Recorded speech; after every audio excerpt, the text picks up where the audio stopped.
Na CHU epai azali utamposo eleki, minganga bazali kosenga mbongo.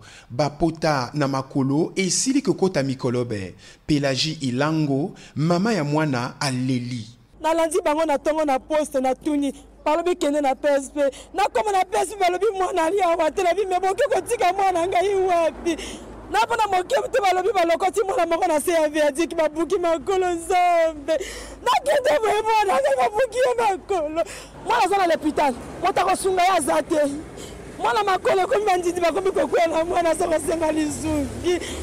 Joe Washington Ebina, moko wa société civile andimi kopesa lisalisi na mokoni. Kasi aebisite ye moko akokokate esengele bato mosusu mpe bami bakisa. Joe Washington Ebina. Likambo oyo mwana na bango na hôpital azana makokite, bango bazo buna bazasu na mbongo te bazo na possibilité te.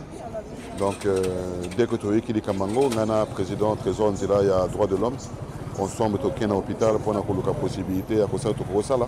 Pour assister déjà famille na moi makoki moke mais tout lancer mouvement de solidarité to sengi na bato à partir ya numéro mama ba bengaye ba tindaye moi makoki moke pour na asunga mona nae mais donc ezo bangi sanga eza qu'on dirait que moi na ngwa ko za na besoin d'évacuation ba soigner na poto ou bien na Maroc parce que les coronavirus comme beba donc ils ont des camons que les kelingayi ninga besoin mona nga boye vraiment na za touché na des camons ni police ko sa makama boye les kelingayi kutu.